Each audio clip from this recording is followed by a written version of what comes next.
everybody to the Power With weekly Wednesday training. This is, of course, the free training that we do almost every Wednesday. And this is the last in our current series because next week, starting at 9 a.m. Pacific time, we will be running another Leading with Your Whole Self workshop. We've changed the format of the Leading with Your Whole Self workshop because, as we know, when we women, or just anyone, I think, but it definitely applies to we women, when we're in burnout or approaching burnout, the last thing we have is time, right? The last thing we have is the ability to spend an hour in a workshop every day for a week and hopefully then through that move through burnout. So we're starting with a new format this week. If you've already gone through the workshop and you think it might be beneficial just to pop in for those 15 minutes each day, Monday through Friday next week, let me know. We're happy to have you join us again to look at this new abbreviated version and see if it can help be sort of a tune-up for those of us that are outside of burnout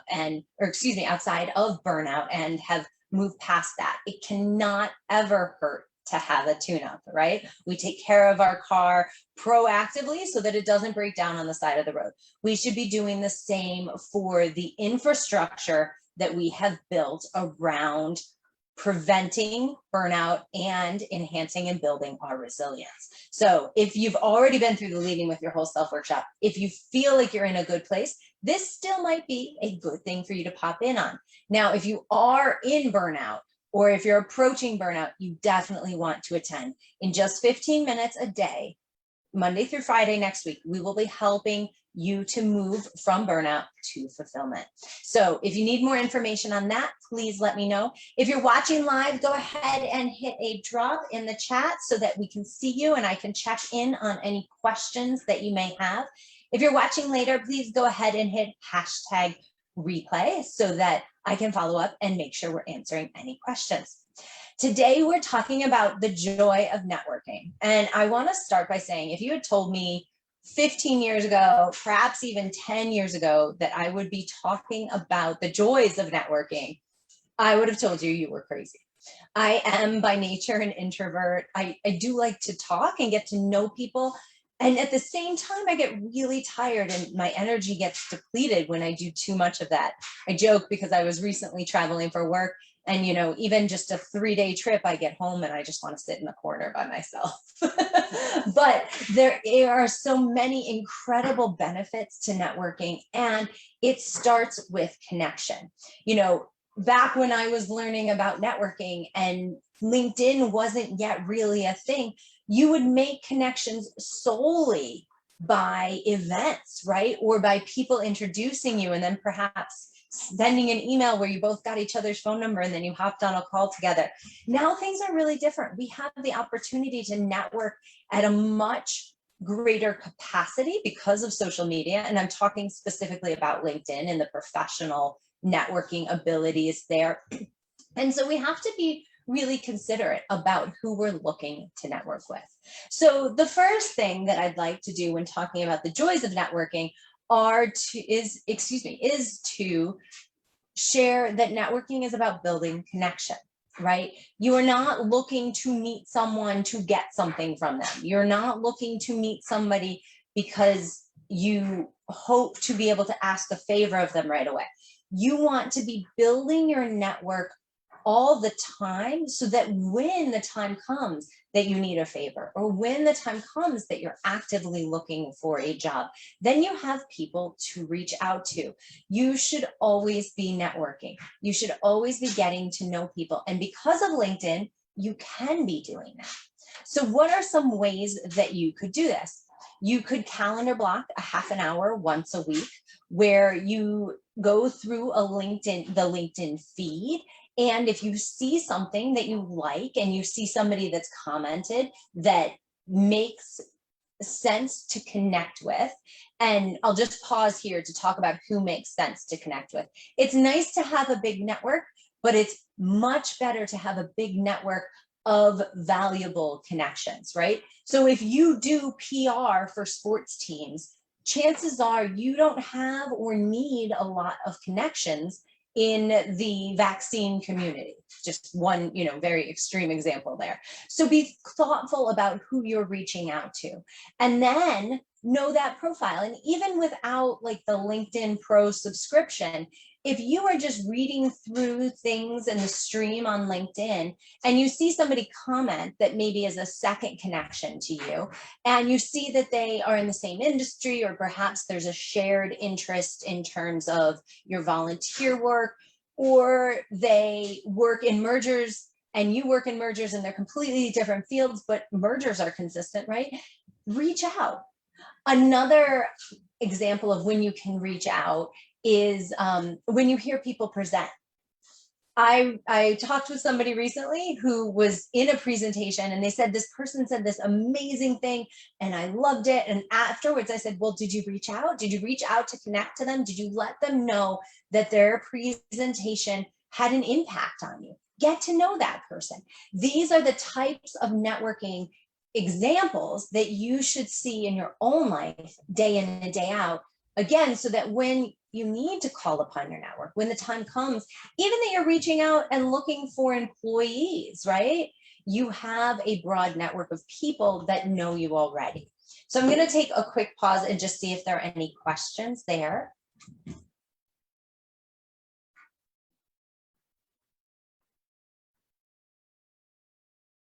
No questions. Okay. And I'm just double checking in Facebook since Janessa's not on and I'm not seeing anything. Hang on one second.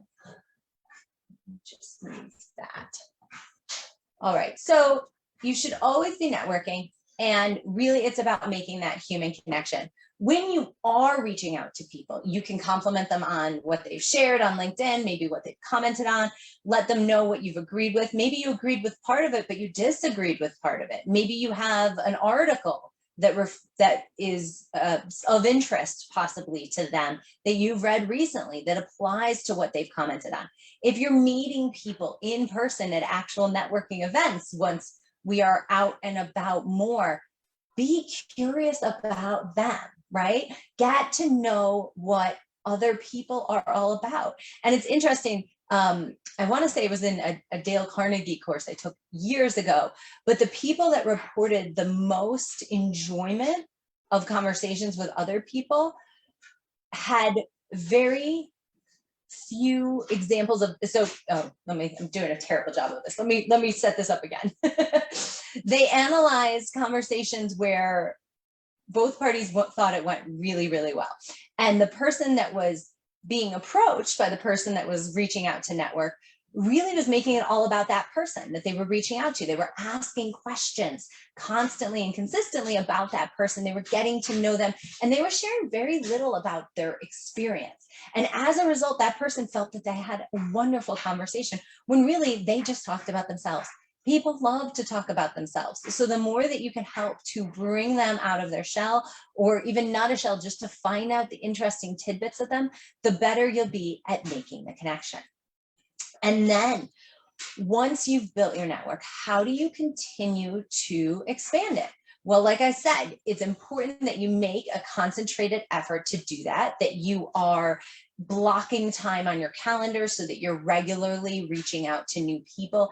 And because of the way that LinkedIn works, as you connect with more people, you will have the opportunity to connect with more people, because more often than not, you will see second and third connections. So these are connections of your connections, and you will then have the opportunity to reach out to those people. It's really easy to look on their profile to see where their industry experience is, or to see where they are in their career.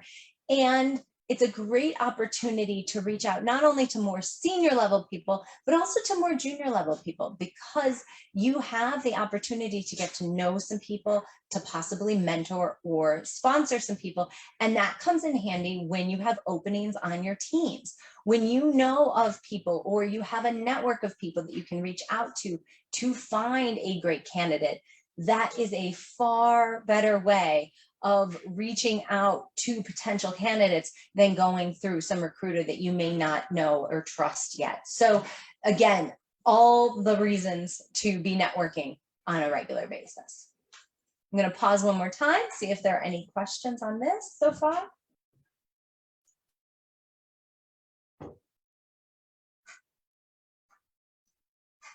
Elisa and Gaynor, I know Elisa's in the car, so Gaynor, I'm going to call on you first. And I'm going to ask if you had any recent experience where you were able to pull from your network or build out your network, just out of curiosity. Yeah, I have a good example and a bad. So the bad example was me being bad with Elisa. So you'd put me in touch with Elisa because she's got IBD experience. I was a little late replying to her, and then she was hooked up in a job and a new job, deciding and traveling. So that's a great example of how someone else fixed me up, and then it kind of went wrong, let's say. So I But it's need not to over yet. connect. You still have the chance to No, connect. Yeah. Yes. I need to connect, but I Yeah. do have questions for Elisa big time, because we've got R&D issues in the IBDR sector. So I do need like 20 minutes with you, Elisa, for sure. Yes. So I will come back to you on that. I know you're busy, and we shouldn't I say know. we're busy, Yeah. because I'm terrible for that as well. And then I'd love so to that's connect that with one. you. And I know, me too, because I really, this area is new to me, IBDR. And then a good example was something recently where I reached out to someone in work, and I think I told you, Tara, someone had said, "Oh, but he's so senior." And I said, "Yeah, but I am."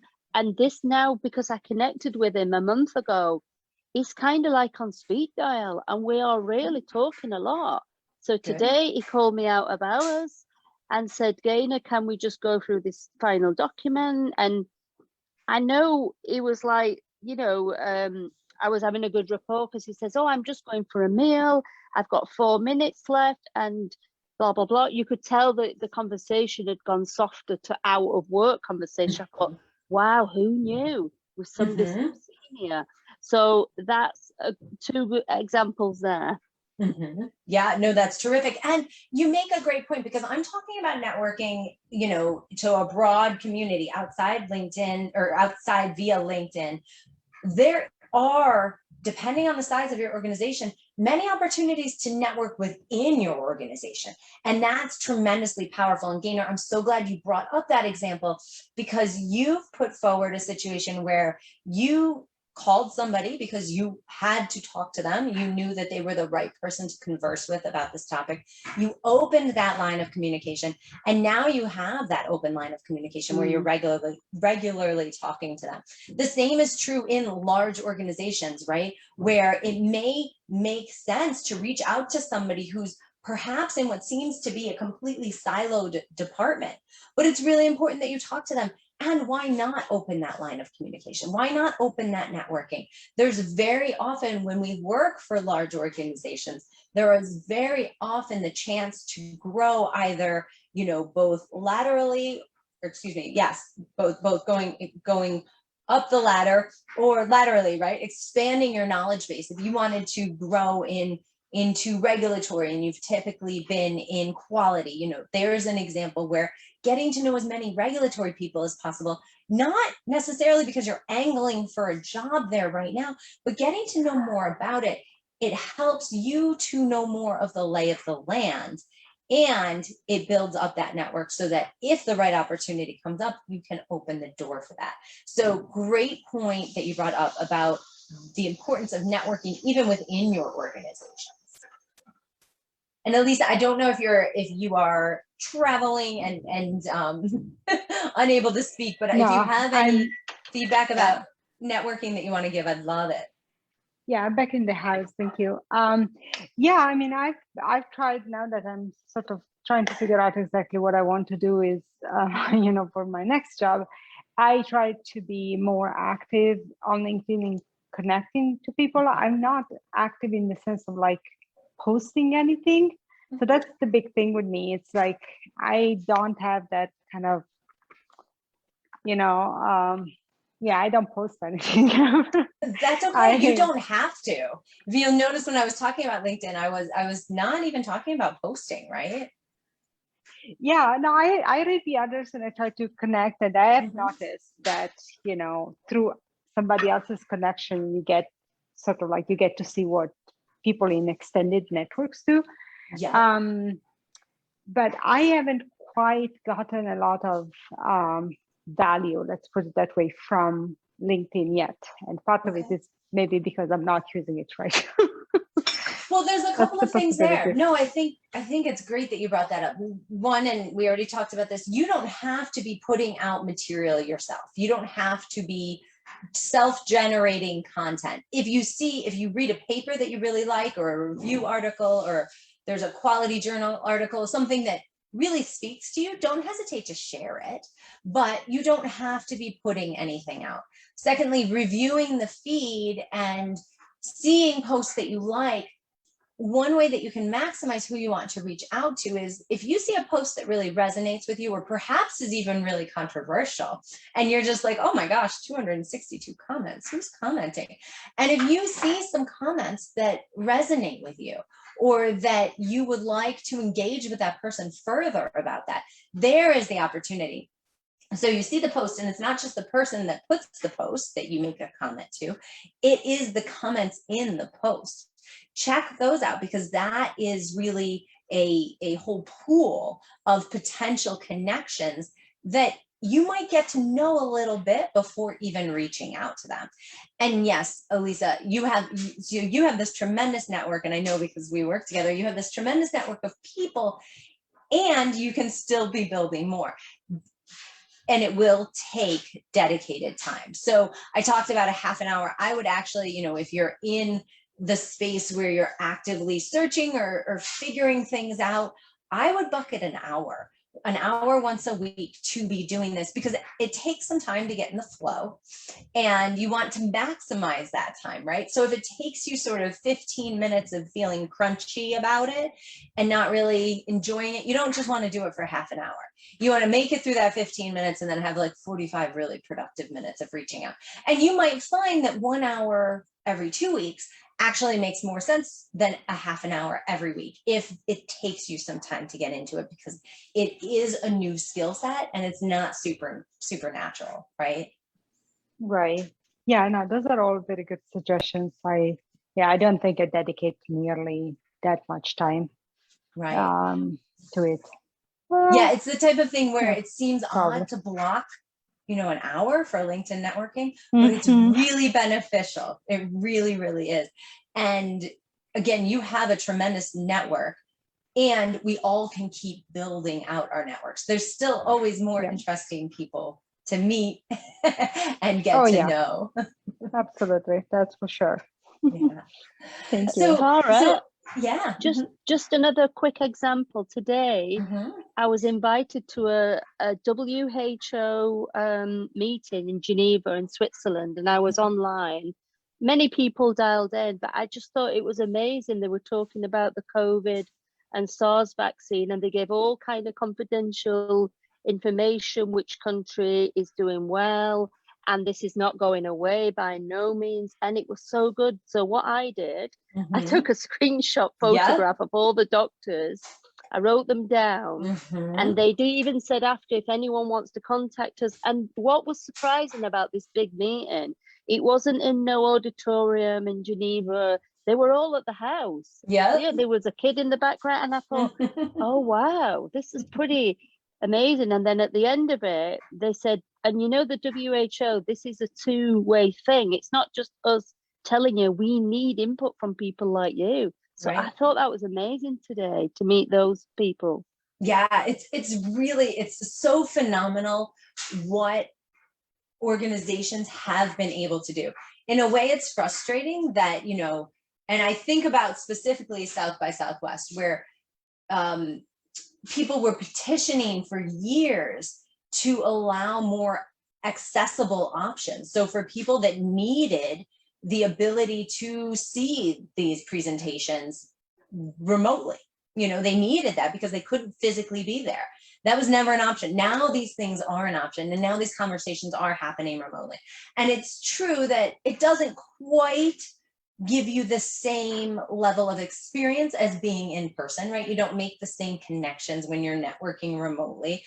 However, you have the opportunity to broaden and to attend so many more things. Like if this had been an in-person conference in Geneva, I don't know that, Gaynor, you would have had time to hop on, you know, a train or a flight and get there, right? And get back, or you would have had to couple it with something else. You can be at a conference that, you know, is in Geneva online, and then you can be at a conference that's in America online, all in the same day. So there's so much opportunity there. And your point about taking the screenshot is another great example. So if you're in a conference and you really want, or you're focusing on the content and maybe you're taking notes, maybe that's not the right time for you to also be on LinkedIn off to the side, like typing hello messages. No, instead take a screenshot and follow up later.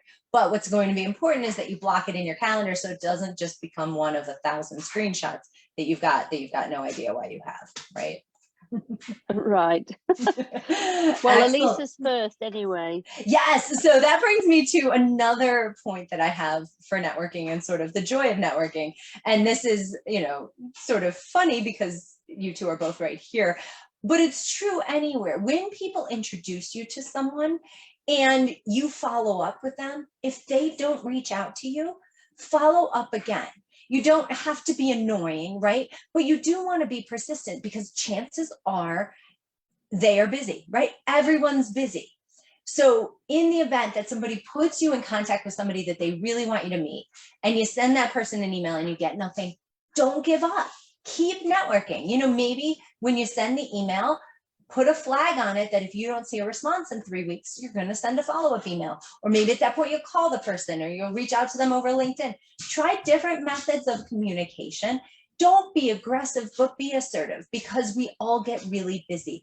And the squeaky wheel gets the juice, gets the what? You know, gets the what? Gets the oil. Gets the oil. Yeah, that's right. So it is important that you follow up and follow up again.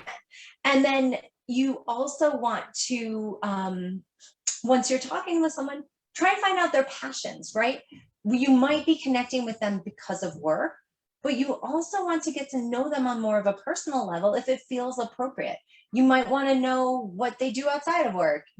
You know, nobody really likes to go to work functions and talk only about work, right? We are whole people. And so getting to know their passions, which might in part be what they're passionate about with their work, but it might also be things outside of work.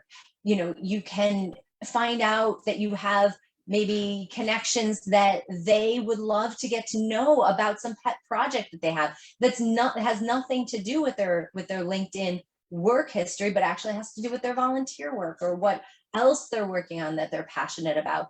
Really trying to just ask and have at your disposal a number of questions for other people about themselves is the easiest fallback plan to keep you from just being like, so how's work? Or what do you do for a living, right? That's never a fun question at a party, or it's not. It's one that very often happens at American parties, but does not happen at parties ex-US. So, Gaynor, you have some thoughts on that, I think. Yeah, a really good friend of mine is a model, is an artist, is absolutely gorgeous.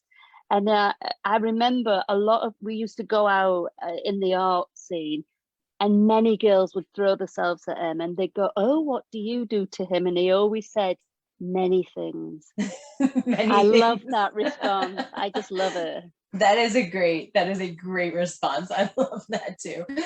Yeah. You know, having some like opening lines that you want to use when you're in person that are something other than, what do you do here? You know, if you're at an actual networking event or you're at a conference and maybe there are, you know, giveaways like, you know, the stress balls or whatever they have for that event.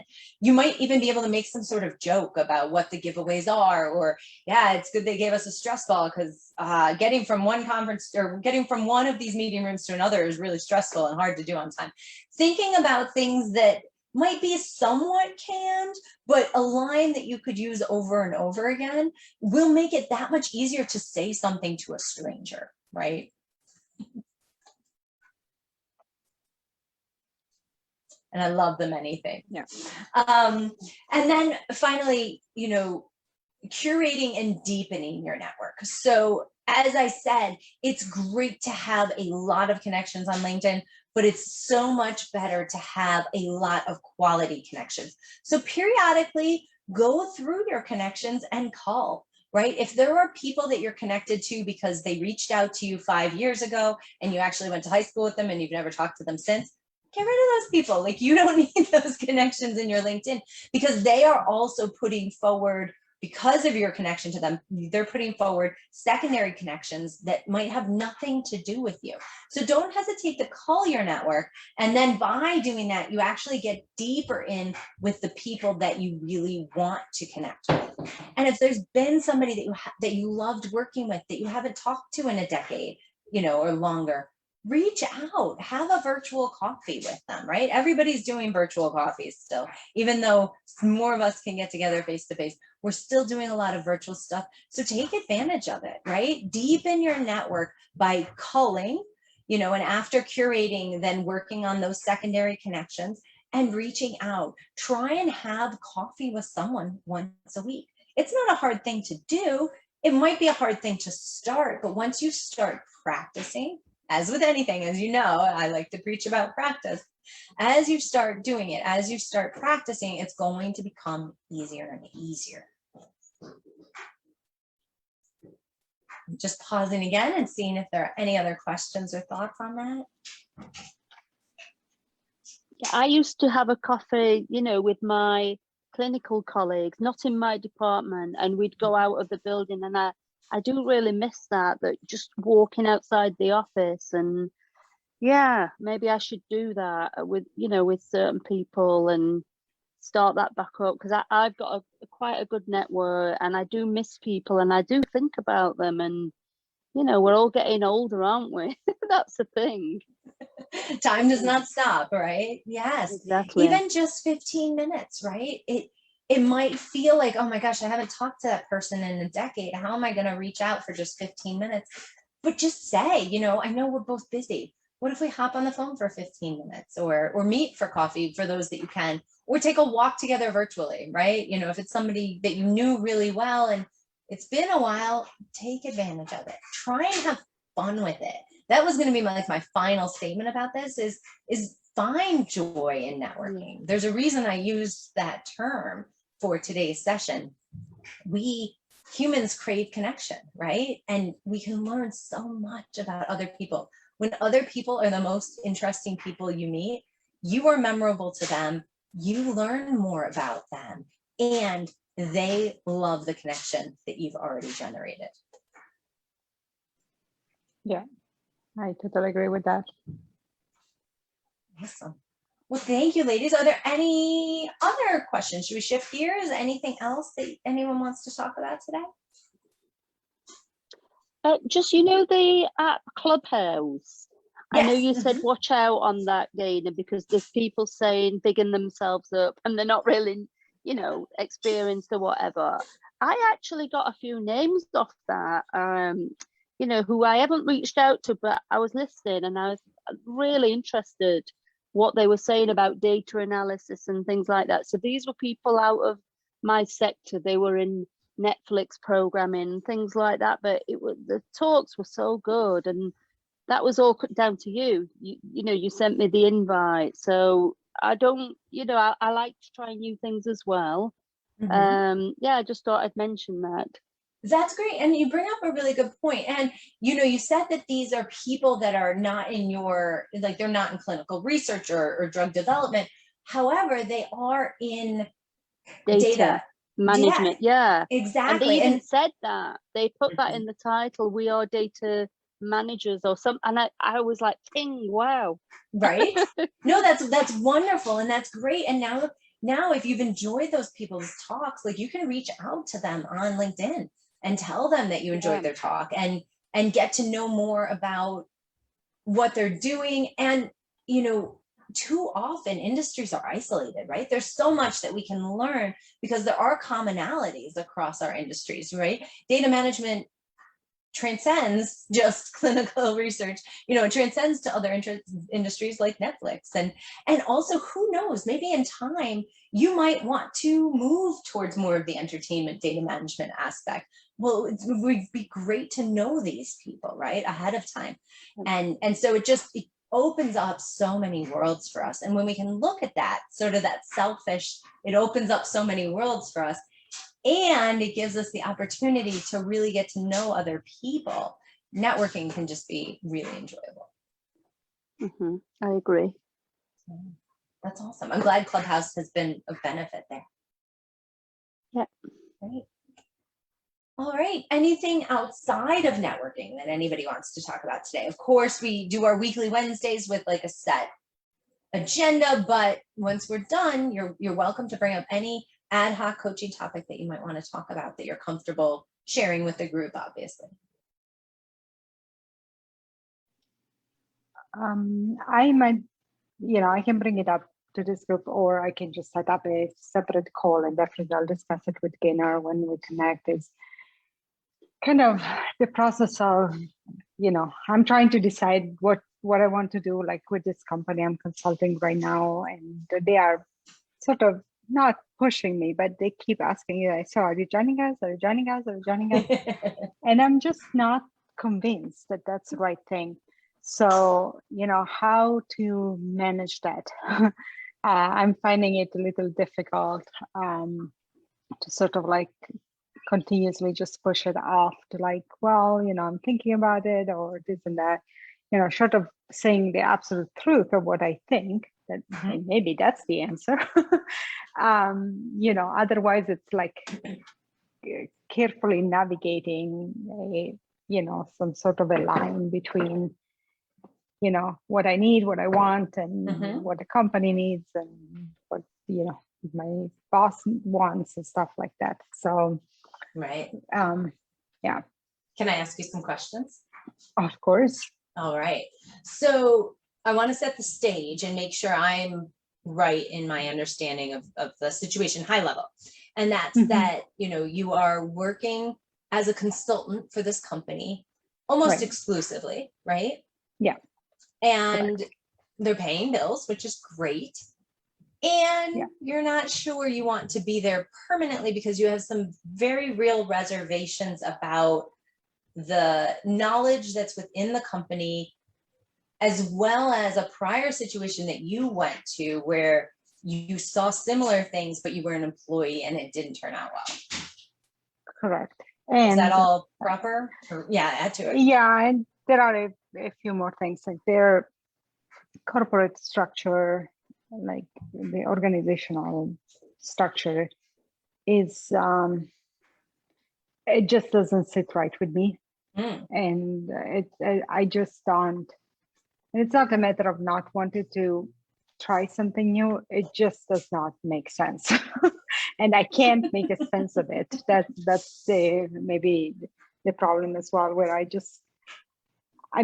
know this may sound a little dramatic, but I can't really understand where I fit in. If I were to join, I honestly would not know exactly what my exact role would be. At the moment, I'm doing like little projects here and there, sort of like filling in gaps. Yeah. But that's not a role. That's not a great job description, right? And sometimes it's not what I want to do. Well, there you go. There you go. If it were something that you were like, I'm cool being this to all these people, that's one thing. But if it's not something you want to do, and everything that you have shared so far and previously, like obviously have a bit more context on this, indicates that your gut is telling you no. Yeah, I think it is. And one day I will learn to listen to it. I think be kind to yourself, because I think you are learning, even if you haven't been as decisive as you maybe want to be. So I want to keep asking you some questions. So you've joined as a consultant and you have no desire to be an employee. People keep asking you,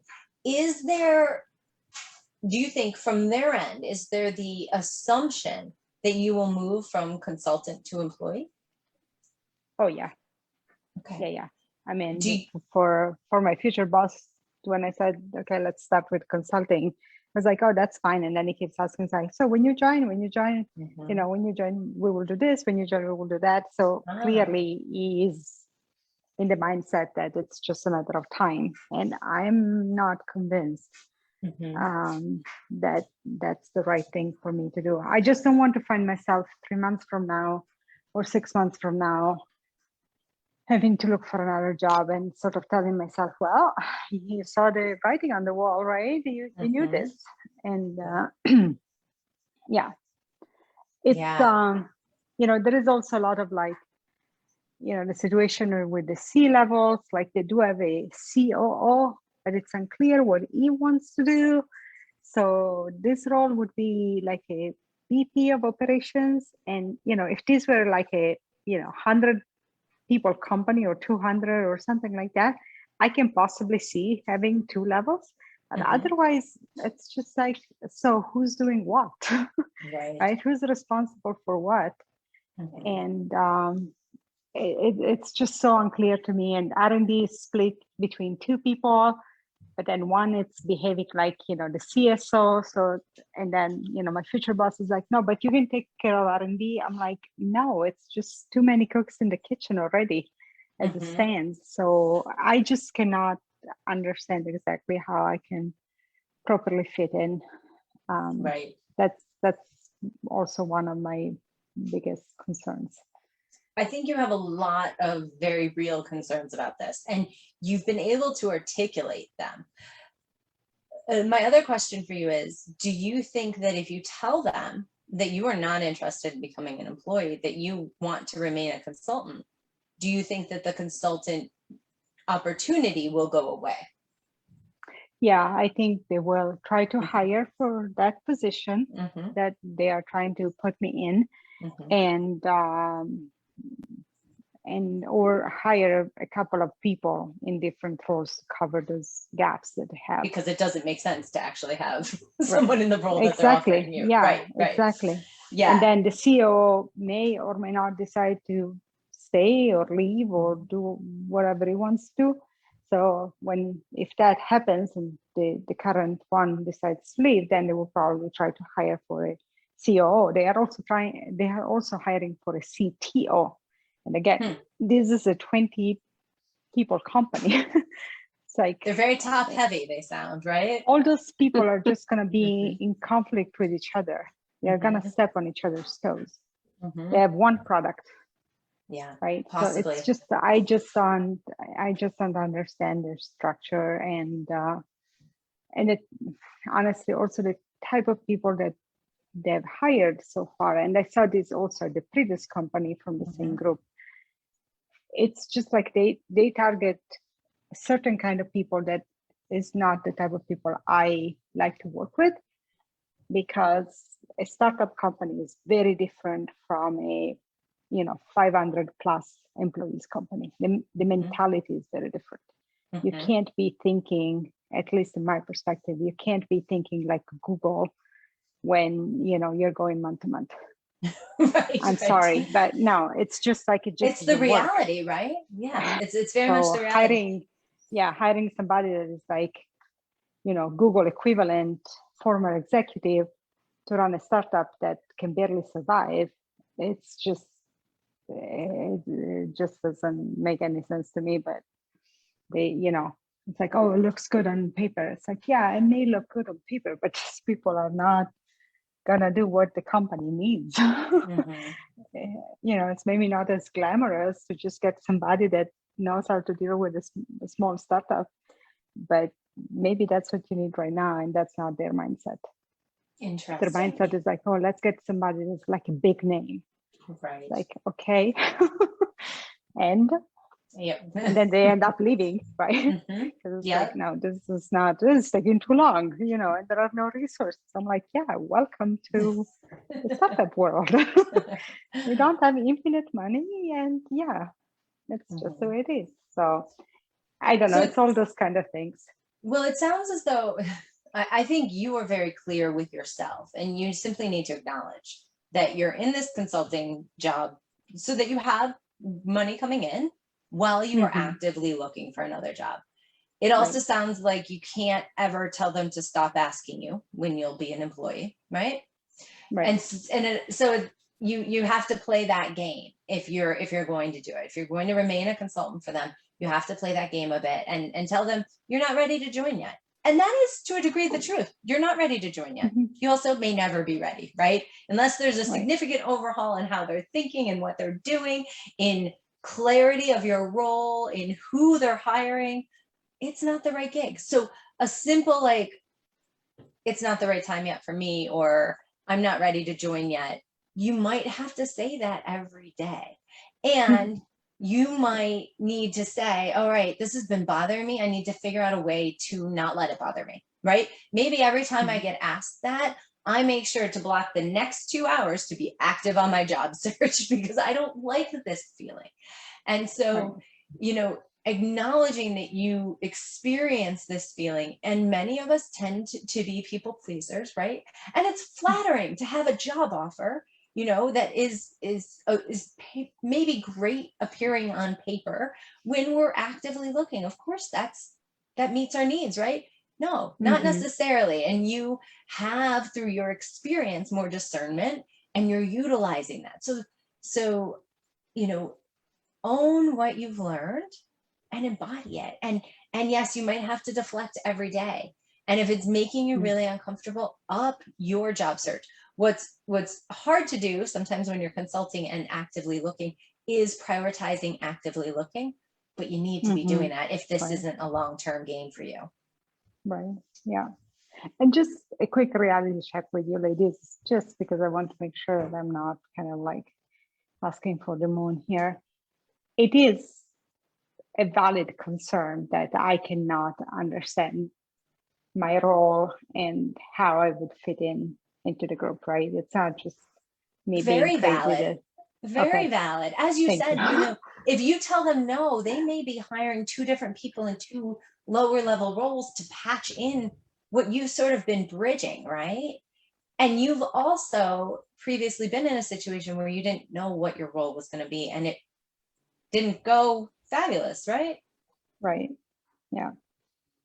Lisa, I was in a startup as well, and we had the VP of Clinical Affairs Operations. She was the top.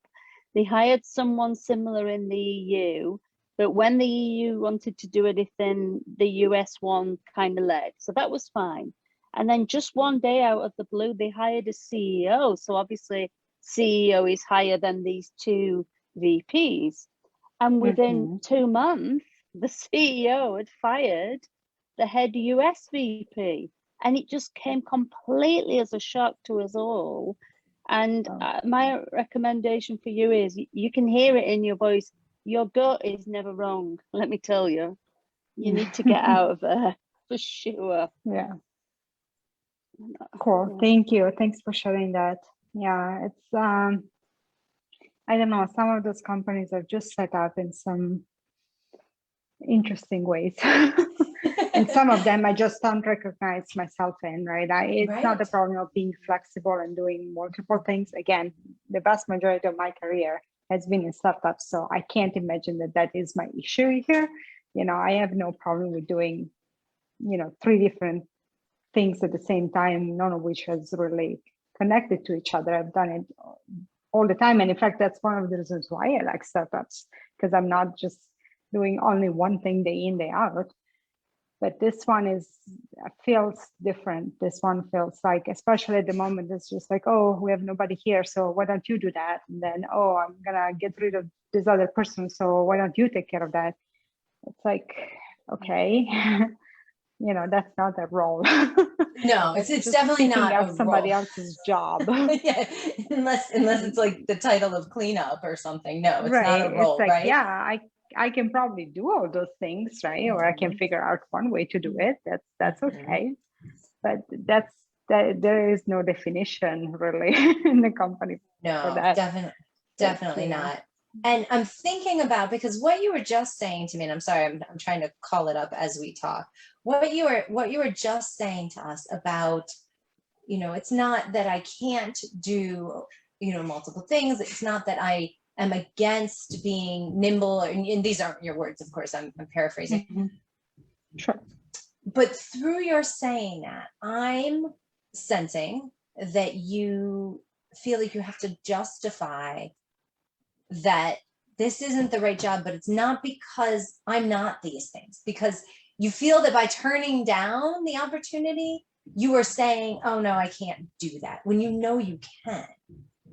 But there's a lot more there, right? And that I'm remembering that discussion that we had specifically about in burnout, about the fact that, and I can't find it easily, but I'll look for it and I'll send it to you, about the fact that we have a tendency to push down our intuition and to say, like, but I can do all of these things. And just because I don't want to, because there are other reasons why I don't want to, maybe I should do these things because I can make any situation work. When really that's BS, right? Like, we don't want to have to. We don't want to have to be in a situation that we have to force ourselves to make work. We want to be in a situation where we can do incredible work, where we can wear many hats, if that's a trait we love, right? But it doesn't have to be at the expense of you knowing the organization's organizational structure, at the expense of you feeling like you have to work with people that aren't the type of people that you like to work with in startups. You don't have to sacrifice those things. And here's where you want to put more emphasis on job searching, and you know you can. So own and sort of stand in the power of like what you've learned through your experiences. And continue to defer, you know, when they continuously ask you about employment, just tell them you're not ready yet and kick up your job search another notch. Yeah, I should definitely do that. But it's an interesting comment that you make, Tara, because in a way, not always that would be, you know, that wouldn't be correct, but in most cases, I tend to live like, I'll make it work. Like in general, we all do. Yes. My life overall. Yeah. Right. It's just like, oh, I'll figure out a way to make it work, because and it's I'll never bear going the to be the brunt way and the I burden want of it. that pain. Yeah, but I also, you know, I don't know. I've always thought or believed, or whatever we want to call it, that, you know, it's never really going to be perfect the way you want it. So you just have to be flexible to the situation, because, you know, that's the best way to be successful. So I've always lived by that credo, in a way that it's like, just be adaptable and figure out a way to make it work, and then it's gonna be okay. And there's a lot of value there, and I think that there's a lot of truth there as well. I also think, and this is where it's possible to hold disparate thoughts, right? I also think it's that you can have non-negotiables. Like, if the organizational structure makes no sense to you, maybe that's a non-negotiable. If they're hiring the wrong people, maybe that's a non-negotiable. You can, nothing is ever going to be perfect, right? Even whatever appears to be like the most perfect biotech startup scenario, or whatever startup scenario, there's gonna be things that are far from perfect.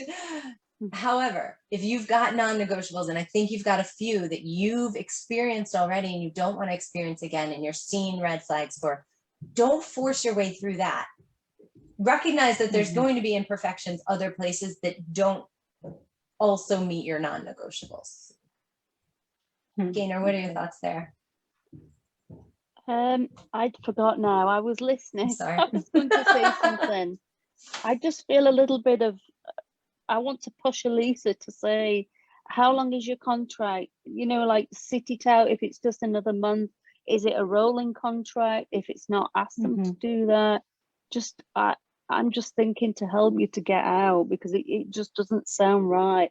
I've been in those top heavy, mainly women, I don't like to say it, but a lot of, you know, women trying to get to the top, especially that last CEO experience. And I know then after the new CEO had kicked out the female VP, it was kind of like heads clashing, kind of a thing, which sounds like what you've got there, with too many, you know, heads at the top. And you need to be ahead as well. But it just seems, not the right situation. I mean, the contract is open, but I can just, you know, I can just tell them, you know, I'm I'm only gonna be here until a certain date, and that's it. And you can do You that know. if you want. You also don't have to do that, right? You could just make sure that you are prioritizing your job efforts, right? And Yeah. use it for what it's worth, right? But put it in its place. Too often, if we go into one of these sort of bridge roles, right, to help us bridge the gap from not working to working in at the right place, we actually don't acknowledge or remind ourselves daily that it's a bridge role, right? This is temporary. This is not my priority. My priority is actually my job search. And therefore, that is what gets blocked first on my calendar. And then from there, I fill in the consulting work that I can do. But I'm not only doing the consulting work and accepting that, because that is where you'll end up in a situation where you'll be like, oh, God, I guess I've been doing this for months. I might as well just take a job here, right? That's settling. Yeah, no, You don't want to do that. So I think that there's a couple of things that I'd love for you to take from the conversation. One is to know what your non-negotiables are, because I started using that term and I started defining them for you, but only you can define them. And I think you've listed them out, because I've heard them a couple of times, right? And it's good that you've said the same thing, because your messaging is consistent. You just need to remind you it's consistent. So identify what your non-negotiables are, because that will serve you not only in this particular role, but as you're evaluating other companies, right? And then make sure you're prioritizing actively looking for the role for you. There is not the role for you here. Actively be looking for the role for you, and putting the consulting on the back burner in the sense that, of course, you're still going to meet deliverables, but maybe instead of being able to turn things around in 48 hours, you give them more timelines, like a week, so that it is secondary to the work that you need to be doing to get yourself the heck out of there, right? And then if you find that really challenging, maybe you do need to scale back and say, I'm closing down this contract with you all, and you need to go off and be actively searching, as a full-time, active searcher. But I think you can do both. It's just a matter of every day setting your priority that you are actively searching for the next role for you. Yep. But it's draining, Tara. When I was out of work I knew my contract was coming to an end, Elisa, and I was exhausted looking and groveling and just doing my CV and then tailoring the CV a little bit for another role and all that. I understand, to get out of it, it's a nightmare. And then just, interviews are hard, and everything around it. It's so difficult trying to find work, Tara, a good work, let's say. It is. And the emotional roller coaster, even of like, I had that great interview and then they don't call you for 2 weeks, or, it's sort of like dating. It's a crappy feeling, right? Right. But that's one more reason why I don't want to take a job that I feel like it's not the right one. In 3 months, you're going to go through this hell again. I'm back. Exactly. Right. It's like, maybe there is not a super perfect job, but if I have so many doubts, just right now on this one, again, I need to trust my instincts and my prior experience. Some of those flags come from having seen similar things before, right? Yeah. And it's just you've earned those battle scars, right? Right. So just getting myself into the same thing over and over again doesn't seem like demonstrating that I'm actually learning from my own experiences. Right. You've got it all in here. Don't ignore it. Cool. I guess in our industry, though, like you mentioned, Tara, things don't always go right. And in these startups, and I'm in an IVD company now, and a lot of things aren't correct, and we're doing things for the first time. We're not understanding some of the instruments, so that's R&D, and we're saying, but R&D aren't talking to us, and did they read the protocol correctly, and was there a protocol meeting? All this, and this is really serious, but it's exciting as well. But so I'm not trying to battle it down for you in your new job, Elisa, but there will always be challenges like that for sure, For sure. especially Yeah. in startups. Yeah, but the people, Yeah. that's important as well. If you've got a vibe with the people, it's not working.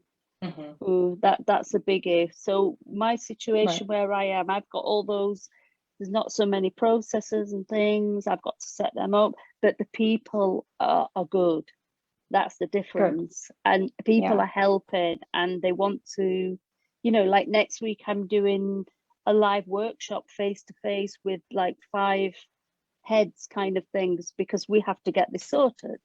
So, you know, I've done something like that to organize, and I've just go right to the top, mate. I really don't care. I don't care if I offend. I'll just get the right people and get some solutions to the issues. Right. Yeah. Right. Yeah, I think Gaynor hit the nail on the head, right? It really comes down to the people, and you have reservations about the people that they have and the people that they're hiring or looking for. So don't suppress your instincts. Try and listen to them. Try and do those things where you really get clear on what your non-negotiables are, because again, that's going to help you as you're looking at other companies, and make your job search your priority, and continue to defer. Sounds great. I really appreciate all the You've got this. suggestions. Like I said, you've earned those battle scars. You've learned from these experiences. Like, keep growing, keep using them, and you're right not to sign on, for sure. All right. Thank you, ladies. I'm going to run. Thank you all. Have a wonderful rest of your afternoon. Gaynor, I'll shoot you an email about another time slot, okay? And we'll go from there. And I'll connect with you, Gaynor, so we can find some time for sure. Wonderful. Thanks, ladies. All right. Talk to you later. And if you're watching later, hit #replay so I can follow up with any questions. Bye.